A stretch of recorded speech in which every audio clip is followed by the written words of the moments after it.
Hello student, इस video में double accounting system के क्वेश्चन नंबर 9 को बताने जा रहे हैं। क्वेश्चन नंबर 9 कहता है कि आपके सामने इंफॉर्मेशन दिया गया है बिहार कोल कंपनी लिमिटेड से रिलेटेड। कैपिटल अकाउंट आपको बना के बताना है और आपको बैलेंस शीट बना के बताना है। कहता है authorised capital 3 lakh, subscribed and paid up capital 5% venture, trade payable, reserve fund, trade receivable, cash and cash equivalent, reserve fund, investment, inventories, capital expenditure दिया गया है, लैंड, प्लांट, मशीनरी, बिल्डिंग।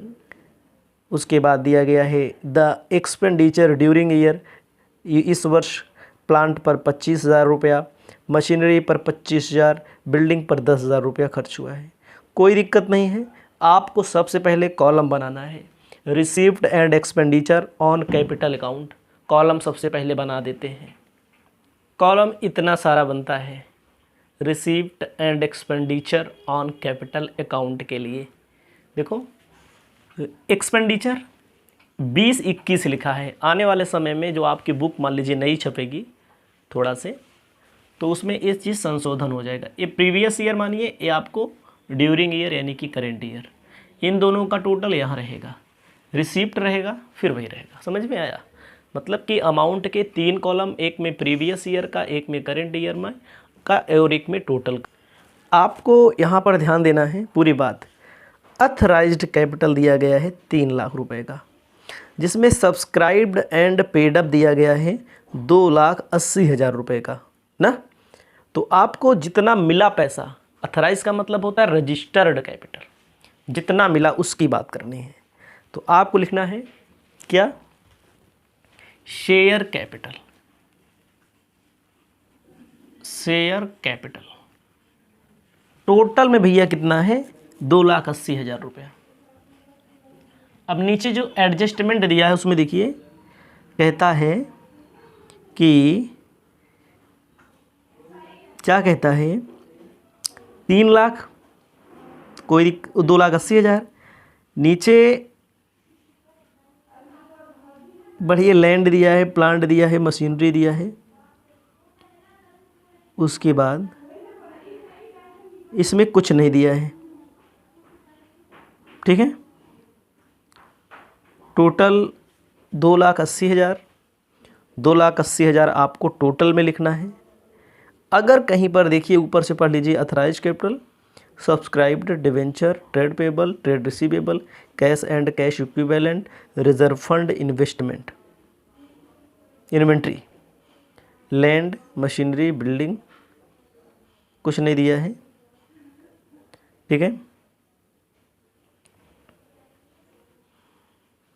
उसके बाद आपको क्या ध्यान देना है? उसके बाद आपको ध्यान देना है, यहाँ पर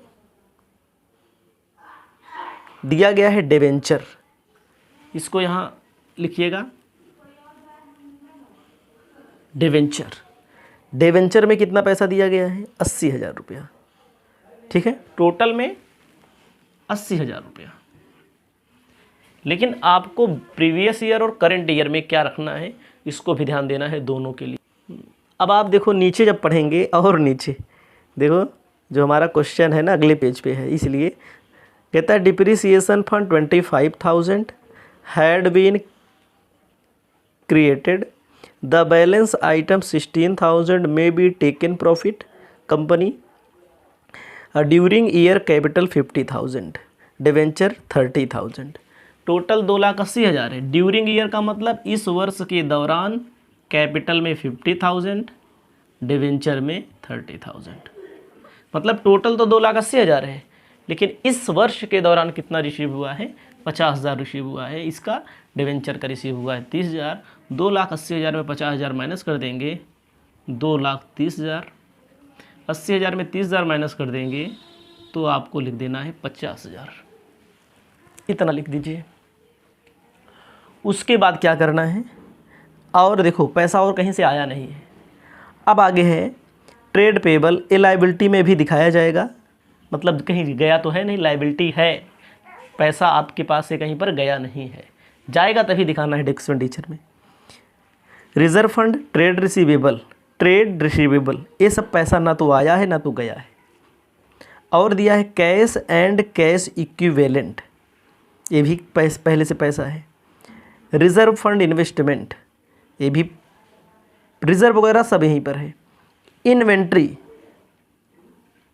अब कहता है कैपिटल एक्सपेंडिचर नीचे, लैंड पर 1000 रुपया, किस पर कहता है, लैंड पर इन्होंने खर्च किया है 1 लाख रुपया, इसमें कुछ नहीं रखना है, टोटल आपको 1 लाख दिखा देना है। प्लांट पर 47,000 रुपया, 47,000 रुपया।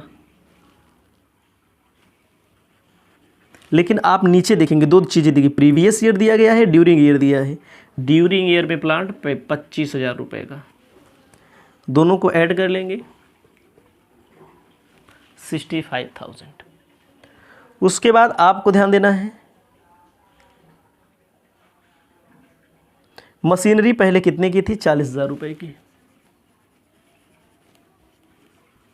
नीचे देखिए, नीचे का मतलब 2 चीज़ें दी गई हैं, during year, previous year machinery, आपकी 25,000 रुपये का।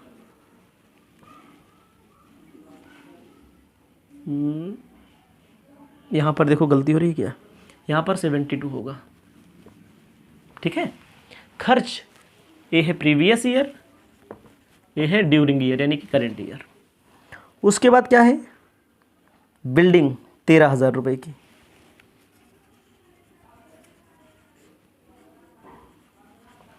₹13,000 की।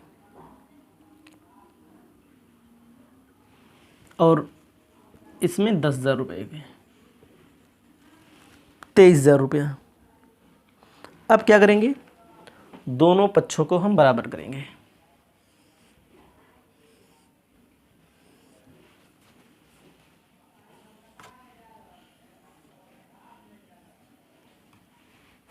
ठीक है, 2,80,000 रुपया, 2,80,000, 3,60,000 रुपया होगा यहाँ पर।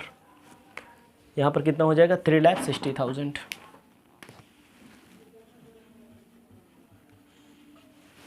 यहाँ पर भी 3,60,000 होनी चाहिए। यहाँ निकलेगा बैलेंस। बैलेंस के लिए आपको मैं बता दूं, जोड़ लीजिए 1,72,000, 65,000 और 23,000 जोड़ के घटा लेना। यहाँ पर आपका आएगा 1 लाख, दोनों जोड़ना, ऐड करना, यहाँ बैलेंस आएगा। बैलेंस का मतलब दोनों पक्ष बराबर करने होते हैं। यहाँ पर 80,000 आ रहा है, यहाँ पर भी 80,000 आना चाहिए। 25, 25, 50, 10, 60, यहाँ कितना बचेगा, 20,000। 2,80,000, इसको माइनस कर दीजिए, 1,47,000 और 40,000 और 13,000, यहाँ पर आ जाएगा 80,000। ये आपका बैलेंस निकल के आ गया। ये आपकी टोटल कैपिटल निकल के आ गई, कौन सी, 1 लाख टोटल कैपिटल। अब बैलेंस शीट बनेगा। बैलेंस शीट आपको कैसी बनानी चाहिए, ध्यान देना है। जब कंपनी की बैलेंस शीट की बारी आए तो नीचे लिखा जाता है, बगल लिख दे रहे हैं, एज एट 31 मार्च। ठीक है, कॉलम बनाइएगा अमाउंट, पार्टिकुलर अमाउंट का। सबसे पहली हेडिंग होती है, एकदम साफ साफ लिखेंगे इसमें, कभी भी एंड लायबिलिटी, कंपनी की बैलेंस शीट बनाना हो तो कंपनी की बैलेंस शीट में equity and liabilities. Equity and liabilities में होता है शेयर, इसी के अंदर होल्डर फंड्स। शेयर होल्डर का जो फंड होता है वो होता है शेयर कैपिटल। शेयर कैपिटल में क्वेश्चन में ऑथराइज्ड दिया रहता है, जैसे जो क्वेश्चन हम लगा रहे हैं उसमें दिया है ऑथराइज। आपको अंदर नहीं लिखना है, आपको जितना पेड अप मिला हो, जितना आपने प्राप्त किया हो। रिजर्व एंड सरप्लस दूसरी हेडिंग होगी, रिजर्व एंड सरप्लस। ध्यान दीजिएगा, पहले में ए होगा, ए बी होगा। रिजर्व एंड सरप्लस में आपको बताना चाहते हैं, क्वेश्चन में आपको बताना चाहते हैं, क्वेश्चन में आइए पढ़ेंगे तो रिजर्व फंड दिया है 16,000 रुपया। रिजर्व एंड सरप्लस में एनी रिजर्व एनी फंड जोड़ लिए जाते हैं। रिजर्व एंड सरप्लस के बाद लिखा जाता है स्टेटमेंट ऑफ प्रॉफिट लॉस। ए है सरप्लस मतलब फ़ायदा, सरप्लस का मतलब क्या होता है? फ़ायदा। ठीक है, स्टेटमेंट ऑफ पीएल, सॉरी ए है रिजर्व और ये है सरप्लस का मतलब फ़ायदा। क्वेश्चन में पढ़ेंगे तो आपके सामने नज़रों के सामने निकल के आएगा कि फ़ायदा क्वेश्चन में दिया हुआ है कितना। रिजर्व फंड इन्वेस्टमेंट 15,000 रुपया फ़ायदा दिया हुआ है, 16,000 रुपया रिजर्व फंड दिया हुआ है। 16,000 रुपया रिजर्व फंड, रुक जाइएगा 1 मिनट काम है बस। रिजर्व फंड 16,000 रुपया हमारा दिया हुआ है रिजर्व फंड, ठीक है, पीएल का। रिजर्व हमारा दिया हुआ है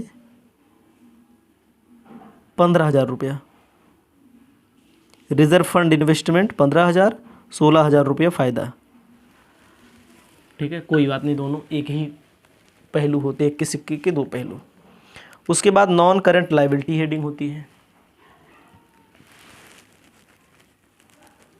non current liabilities, non current liabilities में क्या होता है? नॉन करंट लायबिलिटी में अगर आप पढ़ना चाहेंगे तो आपको मिलेगा डिवेंचर 5%। जो डिवेंचर होता है वो नॉन करंट लायबिलिटी होता है। कितने रुपए का दिया हुआ है डिवेंचर? 80,000 रुपये का दिया हुआ है। डिवेंचर के बाद आपको हम बताना चाहते हैं, अब हेडिंग होती है करंट लायबिलिटी की। ध्यान दीजिएगा, अब जो हेडिंग होती है ये भी हेडिंग है, हेडिंग होगी करंट लायबिलिटीज़ की। करंट लायबिलिटीज़ का मतलब क्या होता है? जिनका भुगतान 12 महीने के अंदर करना हो। जैसे ट्रेड पेबल दिया है, देखो ट्रेड पेबल क्वेश्चन में कितने का दिया हुआ है? 16,000 रुपये का। ठीक है, ट्रेड पेबल क्वेश्चन में कितने का दिया हुआ है? 16,000 रुपये का। फिर समझ लो, ये समझ में आ गया। ये रिजर्व कहाँ है? ये वाला 16,000 आप नीचे देखेंगे, क्वेश्चन में दिया हुआ है कि the balance item 16,000 taken profit. ये प्रॉफिट का आइटम है 16,000 और ये रिजर्व का फ़ायदा है 15,000 रुपये जो नीचे दिया है, देखो रिजर्व फंड। ठीक है, क्वेश्चन इसमें 2 पेज में दिया, इसीलिए कन्फ्यूजन हो जा रहा है। कोई दिक्कत नहीं, इतना कुछ नहीं है इसमें। 2,80,000, 16,000, 15,000, 80,000, 16,000 जोड़ लेंगे, 4,07,000, इसको टोटल बोलेंगे। उसके बाद क्या करना है अब हमको? उसके बाद हमको ले चलना है एसेट्स पर। इतना लिख लीजिए, इसको मिटा के एसेट्स इसी के नीचे बनता है। ठीक है, ए पार्टिकुलर का कॉलम, अमाउंट का कॉलम अपना बना लेना है। एसेट्स में आपको बताना चाहते हैं, ऐसे दूसरा नंबर हेडिंग होती है एसेट्स। एसेट्स में लिखना है non current assets. Non current assets, non current assets. Non current assets में आपको लिखना है टेंजिबल। ठीक है, fix assets, fixed assets. Fix में टेंजिबल मतलब जो दिखाई देती है। जैसे क्वेश्चन ऊपर की ओर चलिए, सबसे पहले दिया है, देखो नीचे कैपिटल लैंड, भूमि 1 लाख रुपए की। लैंड मतलब भूमि 1 लाख रुपए की। उसके बाद दिया है प्लांट 47,000 का और 25,000 रुपये का। प्लांट जो है 47, 25, 72,000 रुपये का। मशीनरी 65,000 रुपये का। दोनों का जोड़ देना है, पिछले साल का इस साल का। नीचे दिया देखो मशीनरी पहले 40,000 का था, पहले 40 का था, फिर 25 का। बिल्डिंग 13 और 10, 13 10 23,000। सबको जोड़ लीजिए।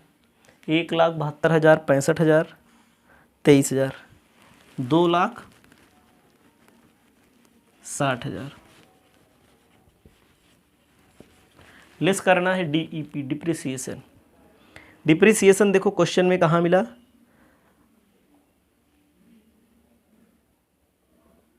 क्वेश्चन में नीचे दिया है 25,000 का। 2,60,000 में 25,000 माइनस कर दो, आ जाएगा 2,35,000। ठीक है। उसके बाद आपको हम बताना चाहते हैं non current assets, other non current assets. Other non current assets का मतलब समझते हैं, जिसे इन्वेस्टमेंट वगैरह दिया होता है, तो दिया गया है reserve fund investment 15,000।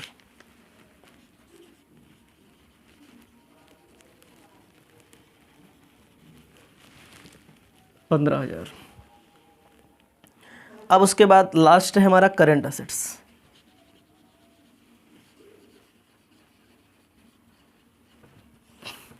Current assets में दिया गया है इन्वेंट्री 24,000 रुपये का,